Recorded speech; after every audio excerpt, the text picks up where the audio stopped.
et bienvenue dans le studio. On se retrouve aujourd'hui devant l'Amiga 1000, mais ce n'est pas pour parler de l'Amiga 1000, mais on va faire un petit peu autre chose aujourd'hui.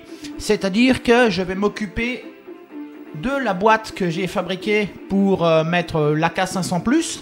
Donc comme vous avez pu le voir dans une vidéo que je vais vous mettre en fiche, la K500+ marche très bien sur l'Amiga 1000 et permet d'ailleurs de rendre cette machine très utilisable en se passant des disquettes du Kickstart et du Workbench et en pouvant charger ce que l'on veut avec de la mémoire fast, un processeur plus rapide et tout ça. Bon bref, ce n'est pas tant la question, et j'avais dessiné une boîte pour mettre la K500 dedans, qui est exactement de la même taille que le 1010, donc qui s'intègre vraiment bien sur la machine, mais je me suis un petit peu trempé dans les cotes pour la fixation de la carte. Donc ce qu'on va faire aujourd'hui, c'est que je vais casser les plots sur lesquels la carte se fixe, je vais les remettre à la bonne place. J'ai de la peinture ici qui va me permettre de faire le logo Amiga en couleur. J'ai des LED rouges qui vont me permettre de mettre une LED d'activité et donc transformer cette boîte en quelque chose de fini et de fonctionnel. Donc on va commencer par s'approcher de cette boîte et regarder tout ce qui ne va pas avant d'attaquer sa modification et d'avancer pour la rendre bien finie. Tout a commencé en septembre 2020, alors que je venais de tester la K500 sur l'Amiga 1000 et qu'il s'avère que cette carte fonctionne parfaitement sur cette machine. Alors là, j'ai eu tout de suite envie de faire une boîte pour la mettre qui ressemble un petit peu au 1010 et sur lequel le 1010 puisse se monter. Donc c'est là que j'ai commencé à démarrer mon programme OpenS CAD et à définir mes formes, mes découpes, mes soustractions, mes additions pour faire la façade, puis la partie basse, la partie supérieure, les pieds. Et finalement, c'est au mois de novembre que Frédéric C me l'a imprimé et me l'a envoyé. La vidéo que vous voyez en dessous, c'est le moment où justement je la déballe au mois de novembre 2020. Depuis, je n'ai pas beaucoup avancé sur cette boîte, donc il est temps de s'y mettre. Donc cette boîte, comme on peut le voir, elle est faite exactement comme le 1010. Donc si j'enlève le 1010 sur la boîte, on voit qu'elle est faite de la même façon. Alors maintenant, ce que je vais faire, c'est que je vais enlever le dessus. Et je pense que je vais aussi enlever la façade.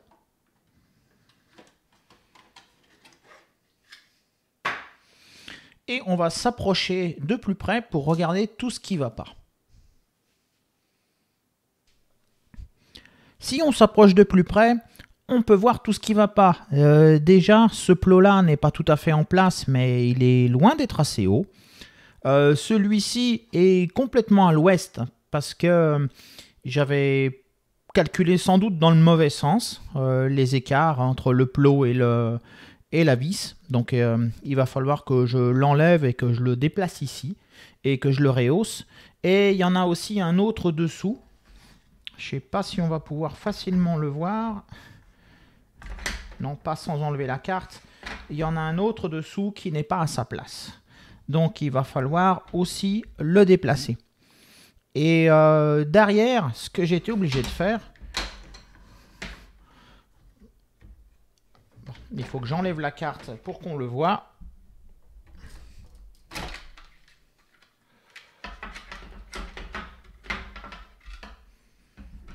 Derrière, ce que j'ai été obligé de faire, c'est de creuser beaucoup cette fente ici, parce que j'avais pas compté que les CF étaient sous la carte, mais j'avais compté qu'ils étaient dessus. Donc encore une fois, j'avais fait une erreur de design. Donc je vais rapprocher, mettre la caméra différemment, et puis on va s'attaquer à enlever ces plots pour pouvoir les recoller au bon endroit et les rehausser pour que ça marche. Et je vais peut-être encore passer un petit coup sur l'arrière parce que j'ai encore à peine assez de place.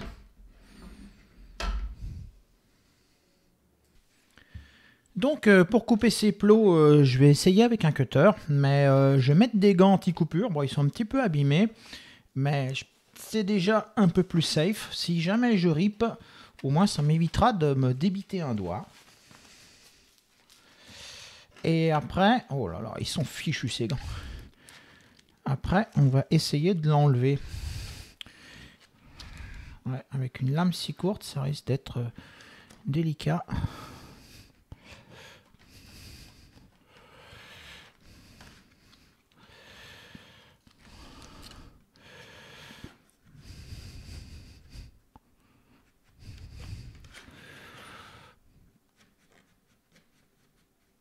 C'est très solide, hein.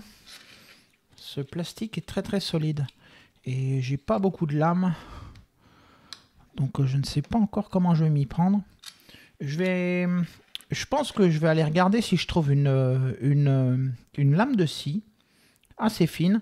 Et j'essaie de les enlever. Et puis je vous tiens au courant de comment je vais procéder. Parce qu'apparemment avec le cutter, ça va pas le faire. Donc voilà, j'ai réussi à en enlever un. En fait, j'ai abandonné le cutter, hein, et j'ai été chercher une lame de scie.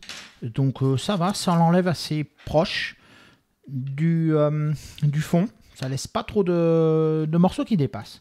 Donc je vais continuer. Il faut que j'enlève les deux autres parce qu'ils sont pas au bon endroit.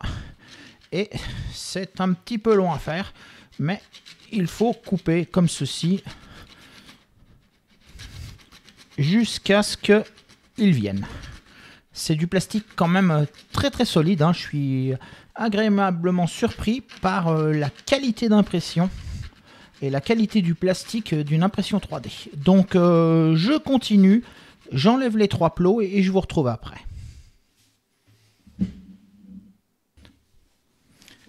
Donc voilà, après pas mal d'efforts avec ma lame de scie, j'ai réussi à enlever les trois petits plots. Tant bien que mal. Donc maintenant ce que je vais faire, c'est que je vais sans doute coller les pieds, parce que je vais reposer la boîte contre l'Amiga 1000, mettre la carte et ensuite marquer les emplacements des plots pour pouvoir les remettre à leur place correcte. Donc pour coller les pieds, on en a deux différents. Comme il y a un plot qui est excentré ici dans le coin pour laisser le dégagement vers le port 0 et le dégagement pour les cartes CF derrière, il y a un plot ici qui est décalé dans le coin. Et ce plot, donc, la vis traversera le pied. Donc on a un pied qui est percé pour pouvoir aller visser la vis qui va tenir le capot supérieur. Et l'autre pied va tout simplement ici. Donc, je vais aller chercher la colle et je vais coller ça, histoire qu'il ne bouge plus.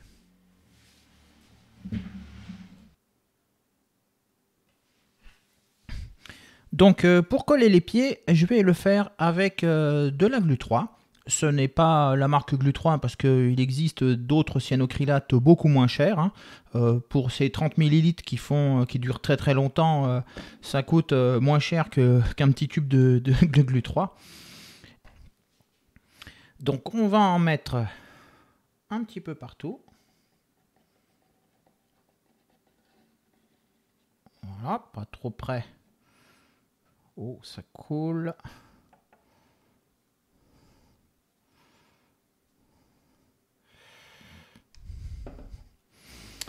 Voilà, et ensuite, je vais bien le positionner.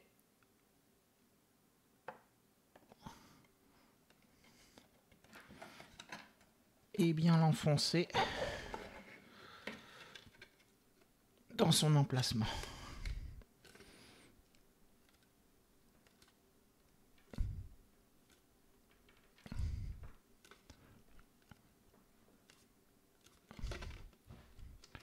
Voilà. Celui-là devrait être collé. Il faut savoir que cette colle, on peut la garder longtemps. Hein. Il faut la mettre au frigo tout simplement pour pas qu'elle s'abîme. Sinon, au bout de même pas 20 jours, elle est fichue. Donc, je vais coller aussi le deuxième pied tant qu'on y est. Donc le deuxième pied.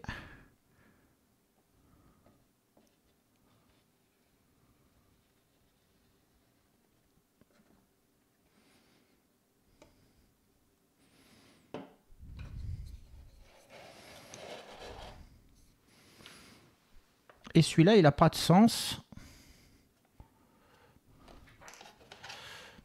Parce qu'il n'y a pas de trou pour passer une vis.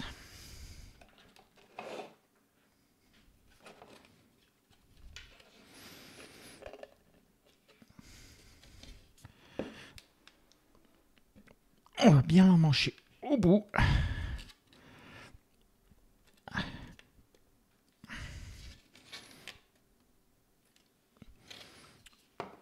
Et voilà, comme vous le voyez, j'ai mis des petits tampons. J'ai prévu sous les pieds des emplacements pour mettre des petits tampons.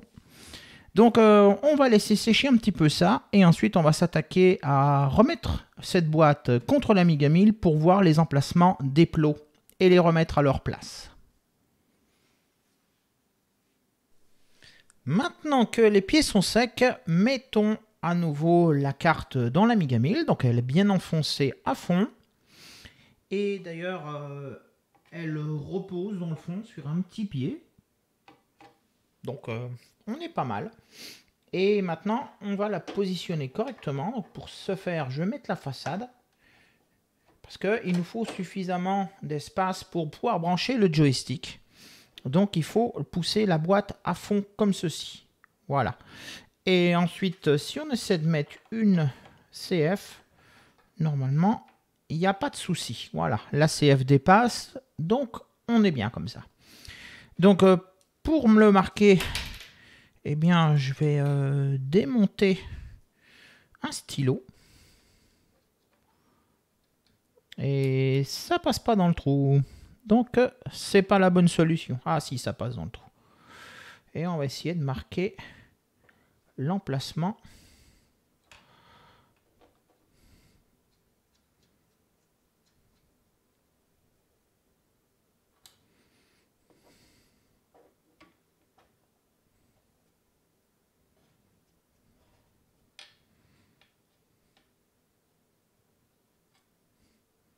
Des différents plots.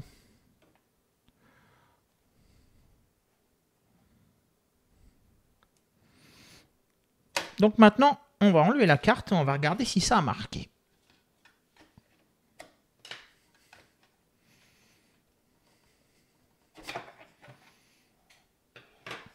Et bien voilà, on a nos emplacements de plots. Donc maintenant, il va falloir les recoller et ensuite on va regarder leur hauteur.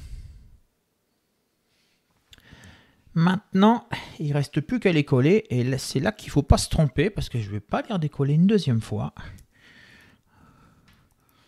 Donc je sais encore pas trop. Alors, il faut le mettre comme ceci, celui-là.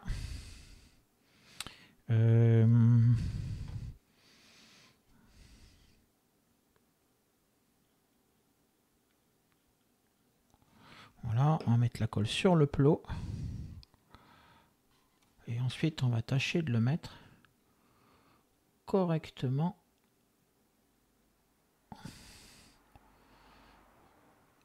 sur le petit point bleu. On va faire la même chose pour celui-ci.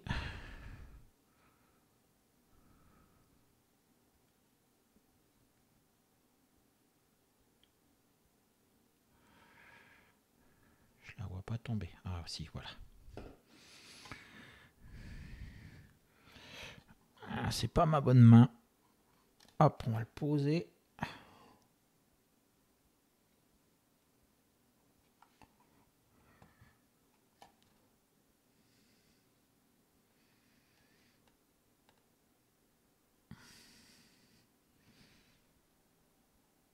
Voilà, je pense qu'il est en place. Et le dernier, ils ont des petites ailettes, ils en ont chacun que 3. C'est pour une raison de dégagement. Je vous montrerai après. C'est pour pas qu'elles gênent.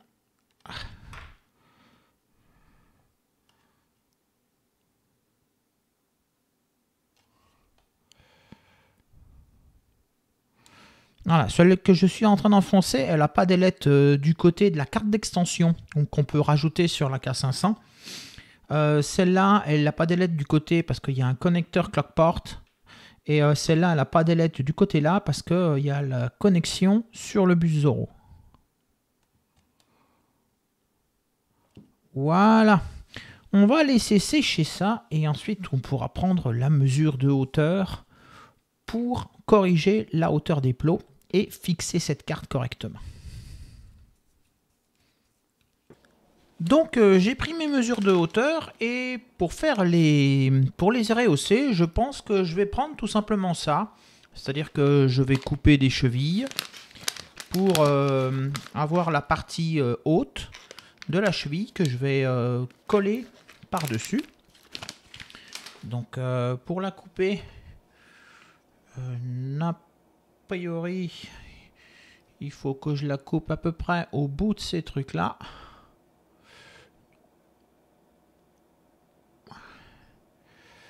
Donc, on essaie de ne pas se couper les doigts.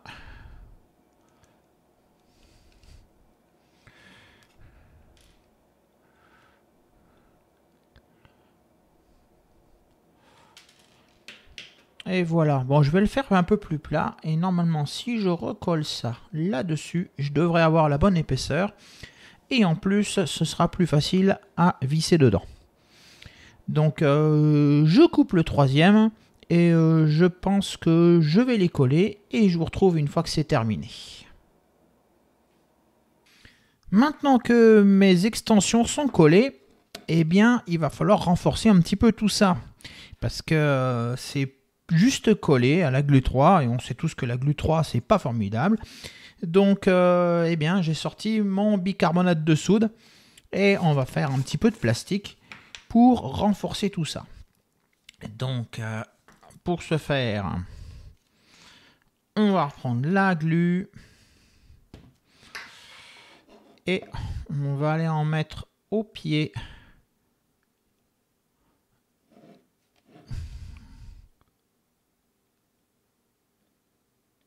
et plus haut.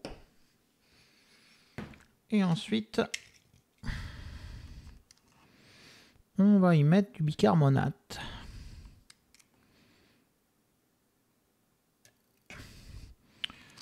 Ouais, je vais chercher une petite cuillère, ça irait quand même mieux. Et ça va nous permettre de renforcer tout ça avec une sorte de plastique. On voit que ça durcit très très bien. Donc moi je vais continuer comme ça sur toutes les pattes, tout le tour, histoire de bien fixer tout ça. Et je vous montrerai le résultat quand ce sera terminé, parce qu'il y a encore pas mal de choses à faire sur cette boîte. Et je voudrais pas que la vidéo fasse 3 heures non plus. Donc j'avance sur ces petits plots et je vous retrouve après. Voilà, c'est collé et ça tient bien. Il me reste une autre chose à faire maintenant pour terminer un petit peu plus cette boîte. Ce serait de mettre la LED à l'avant. Par contre, c'est bon que j'ai la façade avec son petit trou pour la LED. Si on prend une LED rouge qui ira très bien, donc c'est une LED rectangulaire, et bien normalement, voilà, elle va pile poil dans le trou. Et si on regarde, elle est parfaitement au bon emplacement. Mais la difficulté, c'est sur l'AK500. Sur l'AK500, si je veux récupérer la LED, il va falloir que je vienne souder sur les deux petits côtés là de cette minuscule LED d'activité. Parce que ce qui m'intéresse, c'est d'avoir le signal de la carte de boot, donc celle qui fait office de disque dur, et de récupérer le signal de LED. J'ai trouvé aucune doc nulle part de cette carte qui expliquerait où est-ce qu'on pourrait retrouver le signal quelque part ailleurs. Donc, eh bien, je vais me souder deux petits fils de chaque côté de cette LED-là, en espérant ne rien casser. Ça risque d'être compliqué, mais... Et je vais relier cette LED avec la LED qui est en façade, en espérant qu'il y a suffisamment de tension aussi. et d'intensité. Je ne sais pas. Mais bon, si on ne sait pas, on ne saura pas. Donc je vais souder 2 petits fils et on va pouvoir regarder ça de plus près. J'ai soudé mes petits fils. Alors essayons ça, voir si ça marche. Donc démarrons-le. Et voyons voir s'il démarre sur son disque. Et voilà, ça c'est une bonne nouvelle. On peut mettre une LED, en fait, en repiquant la LED d'origine, mais ça l'empêche de fonctionner apparemment. Oh, peu importe, hein, je dirais. Moi, ce que je voulais, c'est la LED en façade. Donc, je vais pouvoir avancer. Je vais la mettre, je vais la coller sur la façade. Donc, pour monter la LED définitivement, je pense que c'est pas plus compliqué. Je vais lui mettre un minuscule point de colle et puis je vais l'emmancher dans le trou et normalement, elle ne devrait plus bouger. Donc, un minuscule. Voilà, un minuscule point de colle d'un côté. Il n'y a vraiment pas besoin de la tenir fermement.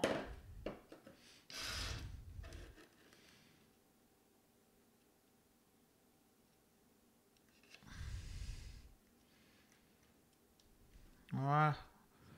S'assurer qu'elle est bien dans le fond. Et on va plus y toucher un petit moment. Et ensuite, quand ce sera un peu plus sec, qu'elle ne bougera plus, eh bien on pourra s'attaquer à la dernière partie. La dernière partie qui est de rendre ce logo Commodore joli, ce logo Amiga. Donc ce que je vais faire, c'est que je vais sortir les peintures. Voilà un petit set de peinture acrylique qui devrait bien aller pour faire le logo. Alors je pense que je vais prendre un rouge assez vif comme celui-ci pour le début du logo. Ensuite partir sur le jaune, puis le vert et pour finir sur un bleu plutôt comme ceci de l'autre côté. Donc je vais sortir tout ça et on va pouvoir essayer, je dis bien essayer de faire ce logo joli. Voilà, j'ai grossi un petit peu pour que vous voyez mieux et je me suis mis une loupe moi pour de mon côté voir mieux. Donc ce que j'ai commencé par faire, c'est que j'ai gratté un petit peu le fond parce que c'était très granuleux et pas très joli. Et en fait ça amène un fond blanc sur ce logo qui devrait normalement être pas mal. Donc on va déboucher du jaune. Et on va essayer de commencer ça.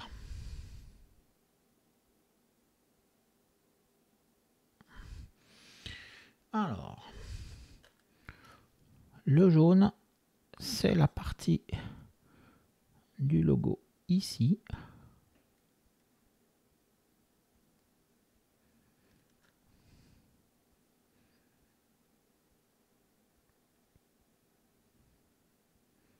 Il n'en faut pas beaucoup, mais on peut quand même en mettre assez large parce qu'on pourra repasser par-dessus.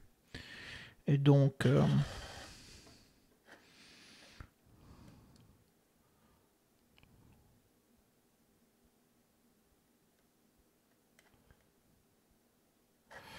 voilà, bon ben malheureusement, il va falloir le faire par étapes. Parce que je commence par le jaune, ensuite je vais tirer un petit peu le rouge sur le haut. Et après je viendrai avec le vert et puis le bleu. Donc on coupe un petit peu et je vous retrouve dans quelques minutes quand cette partie est sèche. Donc maintenant que le jaune est sec, faisons le rouge et le vert.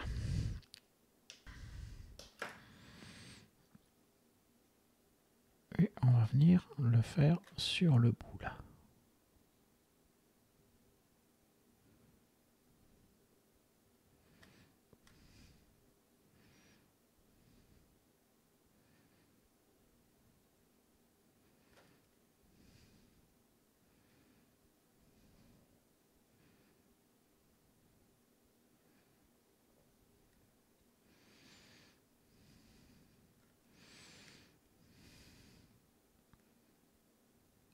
Facile. Je voudrais bien peindre le côté, mais Mon pinceau est un peu gros.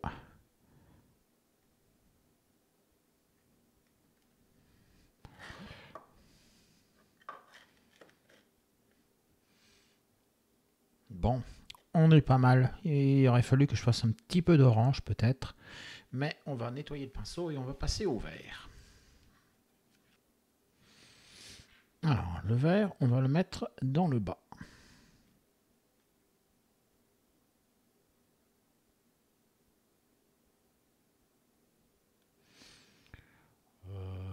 Ouais, seulement sur celle du bas, je pense.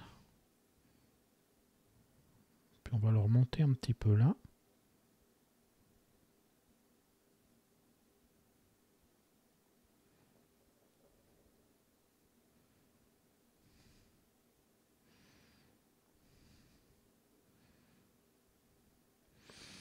Et il ne restera plus qu'à venir faire le dernier petit morceau en bleu. Et on devra avoir un logo qui ressemble un peu à un logo Amiga. Je dis bien un petit peu parce que la transition entre le jaune et le rouge est très très violente. Et mais malheureusement, je n'ai pas de peinture orange pour combler. Donc ça le fera en 4 couleurs au lieu de le faire en beaucoup plus. Mais ça va être joli. Donc je vous retrouve dans un petit moment pour finir le bleu. C'est maintenant au tour du bleu. Et cette fois, je zoome moins histoire que l'image soit nette. Et il ne me reste plus qu'à mettre un tout petit peu de bleu.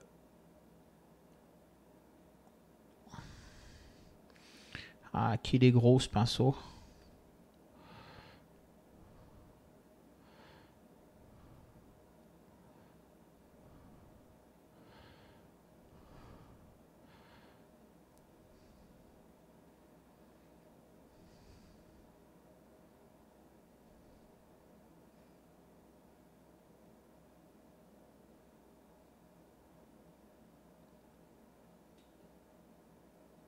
Ah, j'en mets à côté. Bon, ben, il faudra gratter. Et voilà, un logo terminé. Donc, eh bien, encore une fois, je vais laisser sécher tout ça. Et ensuite, on va remonter la carte.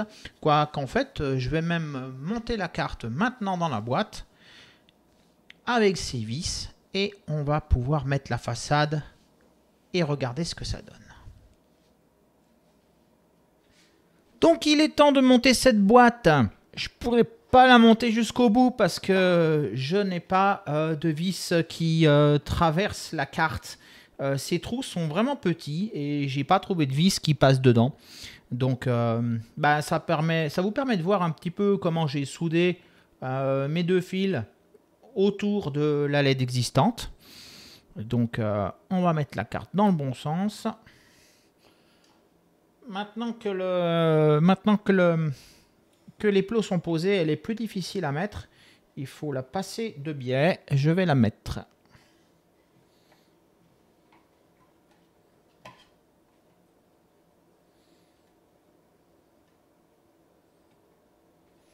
Malheureusement, je n'ai pas de vis qui passe dans ces trous. C'est dommage. Donc, on va la monter comme ça.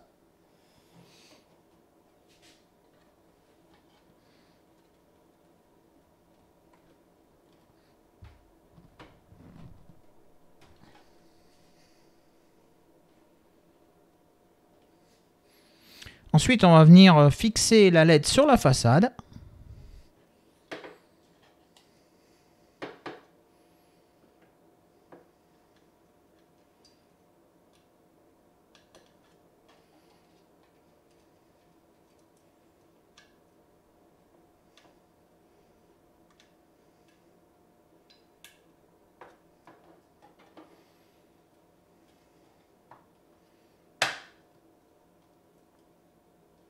Et finalement, on va poser le morceau, le dernier, le dessus.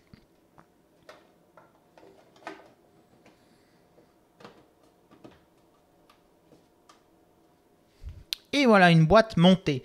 Je vais déplacer la caméra et on va pouvoir regarder si ça fonctionne. Démarrons l'Amiga 1000.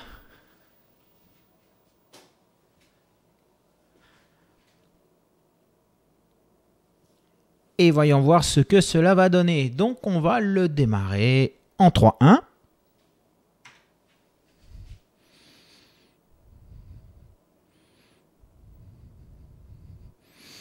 Et voilà, on a la LED qui fonctionne. Bon, sauf que j'ai dû faire une bêtise, j'ai pas mis la bonne compact flash. Donc je mets la bonne compact flash.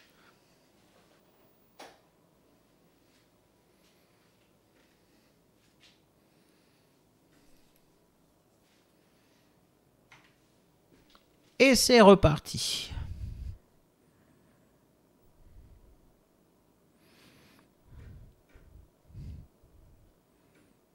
Ah, moi j'adore. Elle est superbe cette boîte. Et elle marche très très bien. Donc voilà, moi j'ai terminé ce que je voulais faire aujourd'hui. Une vidéo vraiment différente où on s'est vraiment qu'intéressé qu'à faire du créatif avec cette boîte imprimée en 3D. Donc vous trouverez en description le lien vers mon GitHub qui contient la version corrigée de cette boîte où vous n'aurez pas à faire tout ce que j'ai fait, pas de plots à déplacer et de choses comme ça. J'ai revu les mesures, la fente à l'arrière est à la bonne place, la fente sur le côté est un tout petit peu plus haute, les plots sont à leur place et de bonnes dimensions. Donc n'hésitez pas à l'imprimer si vous avez une AK500+ sur un Amiga 1000. N'hésitez pas à vous abonner si vous ne l'êtes pas encore et un pouce bleu, ça fait toujours énormément plaisir. Moi je vous dis portez-vous bien et à la prochaine.